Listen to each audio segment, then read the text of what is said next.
A psicologia de jujubas é aquela psicologia que é doce na boca e tóxica na alma.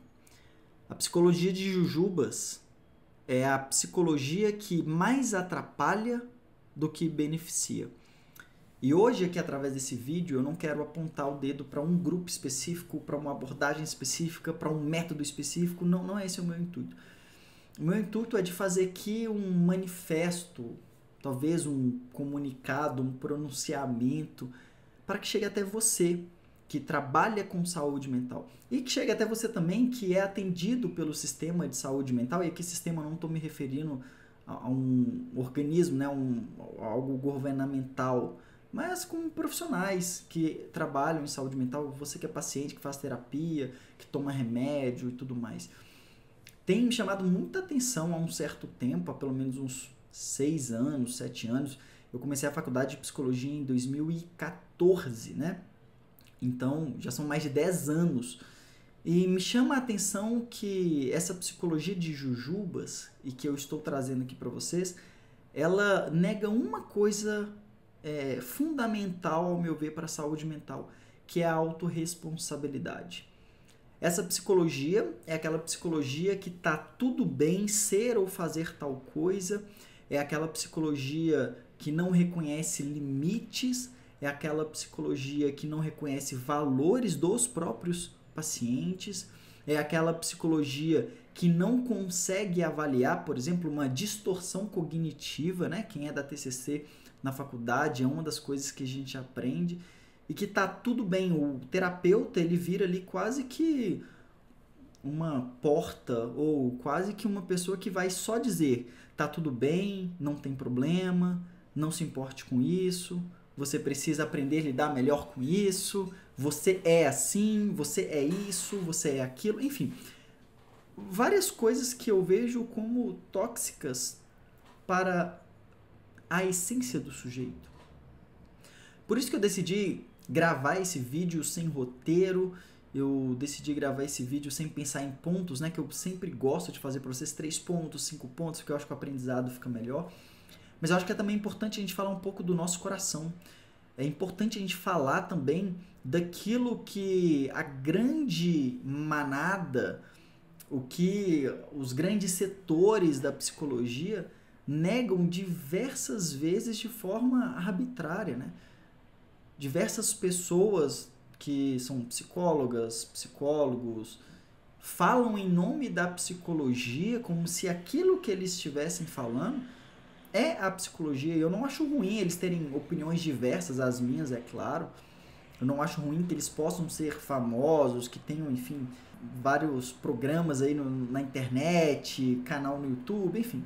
Porque eu também estou fazendo isso. Mas eu acho importante alertar que, na maior parte das vezes, essa psicologia, ela mata o ser humano. E o porquê que ela mata o ser humano? Porque ela tira o que de humano é mais humano, que é exatamente a liberdade, a centralidade da nossa vida, das nossas ações, dos nossos comportamentos. Ela deve ser pautada pela liberdade. E aqui você pode pensar em casos extremos em que não possa ter tanta liberdade, como por exemplo no campo de concentração. E aí eu vou me referenciar novamente ao Viktor Frankl, que mesmo diante daquela situação, ele decide ter diversos outros comportamentos. E aqui eu vou citar um que para mim esse é um mais emblemático de uma força interior de uma liberdade. Quando na segunda noite em Auschwitz, ele vê ali colegas, né, prisioneiros, que acabam se atirando na cerca de alta tensão e assim acabam morrendo. E aquilo choca ele, né? Em uma noite, quando ele viu um colega fazendo isso, ele une uma mão à outra e ele fala: Frankl, você nunca vai fazer isso. Olha a grandeza dessa psicologia, a grandeza dessa psique, mesmo diante do cenário mais terrível que a gente consiga ou possa imaginar. Ele decidiu agir diferente. Ele decidiu ser diferente. E o que a psicologia, ou pelo menos, né, a maior parte das pessoas que falam em nome da psicologia ou sobre psicologia hoje fazem? que esse tipo de comportamento seria explicado através de ligações cerebrais que fizeram ele decidir assim, tirando a liberdade do sujeito de escolha, né? Frankel, você não vai se jogar nessa cerca. Isso acaba reduzindo o ser humano a um animal, literalmente a mesma coisa de um cachorro, a mesma coisa de um pombo.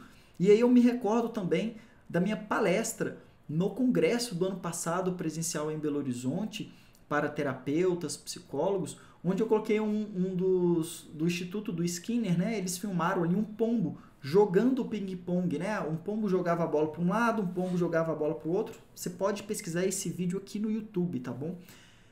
Mas a grande questão é, será que esse pombo que está jogando uma bola para um lado e o outro para o outro, ele entende que aquilo, por exemplo, é ping-pong?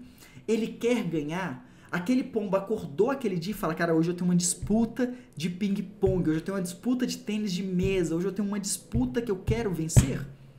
Então, como nós podemos reduzir o ser humano a um animal desta maneira, tirando a liberdade? É isso que essa psicologia de Jujuba faz. É uma psicologia que está pronta para dizer tá tudo bem, quando nada está bem. É uma psicologia que está pronta para dizer que está certo, quando na verdade existem várias dúvidas em volta desta questão. É uma psicologia que está pronta para dizer que está acolhendo, quando na verdade não sabe o que se está fazendo. Então, por isso que falar sobre psicologia, e a psicologia é muito diversa, é muito ampla, já tem um vídeo sobre isso aqui no canal, inclusive, nós temos que tomar muito cuidado, porque é muito importante que nós tenhamos avanços nos estudos, é importante que tenhamos cada vez mais pessoas boas falando sobre psicologia, mas nós não podemos negar a liberdade do sujeito, nós não podemos olhar para a psicologia sem uma antropologia, sem uma filosofia, e é exatamente esse o ponto que a psicologia de Jujuba mais peca, ao meu ver. É aquela psicologia que vai negar tudo aquilo que o homem é para ele ser aquilo que ele não é. Isso é muito grave. E um outro ponto que essa psicologia de Jujubas, ela é profundamente perigosa. É uma psicologia que olha para o diagnóstico em vez de olhar para o sujeito. Eu me recordo também da primeira aula que eu dei dentro da comunidade brasileira de psicoterapia. Inclusive, se você quer conhecer a comunidade brasileira de psicoterapia, é só conferir os links aqui na descrição desse vídeo, onde a primeira aula, o tema que eu escolhi foi Aprenda a tratar pessoas e não doenças. O porquê que isso se faz tão importante na psicologia, mas também é importante para a medicina, para a fisioterapia, para fono, é importante para o dentista, é importante para o cozinheiro. Por que isso é fundamental? Porque existe uma pessoa diante de você, diante a sua poltrona, a sua cadeira no consultório. E essa pessoa não pode ser reduzida ao diagnóstico, né? Inclusive o DSM que está aqui atrás de mim. E não é uma crítica daquelas pessoas que o DSM tem que colocar fogo no DSM. Não. Eu acredito que o DSM ele pode ser importante como um meio e não como um fim. O DSM ele pode ser importante para que a gente possa acompanhar a evolução ou piora de saúde mental, dos quadros, dos comportamentos, mas diante de você existe uma pessoa que é maior que o diagnóstico. Seja ele qual for, inclusive, a título de curiosidade, né? É muito comum que uma pessoa não tenha um diagnóstico, mas tenha 2, 3 ou 4. E as pessoas falam que é comum isso porque vai se enquadrando em vários aspectos ali e tudo mais. Agora, cadê a liberdade do sujeito para agir até diante de um transtorno patológico? Que deveria ser raro, mas que hoje é muito comum a pessoa ter 3, 4 diagnósticos. Essa psicologia de Jujuba, e como eu disse, né, não é só sobre psicologia em si, mas como psicologia enquanto psique, como estrutura do sujeito, é tão perigosa, tão devastadora, que pode fazer com que você não chegue a um autoconhecimento. Porque se não tem liberdade, não tem autenticidade, não tem autorresponsabilidade, como você vai ter autoconhecimento? Essa psicologia que fala tanto que autoconhecimento é saber sobre os seus defeitos, as suas qualidades, não para perguntar qual é a qualidade que um ser humano deve atingir, qual é a régua, qual é o exemplo, qual é o modelo. Porque se para uma pessoa a qualidade dela é, sei lá, ser estupidamente grossa com as outras, e a outra pessoa, a qualidade dela é ser quieta demais, se silenciar diante das injustiças, a nossa régua ela fica completamente desbalanceada. Então, a psicologia precisa, e não só precisa, ela possui critérios objetivos.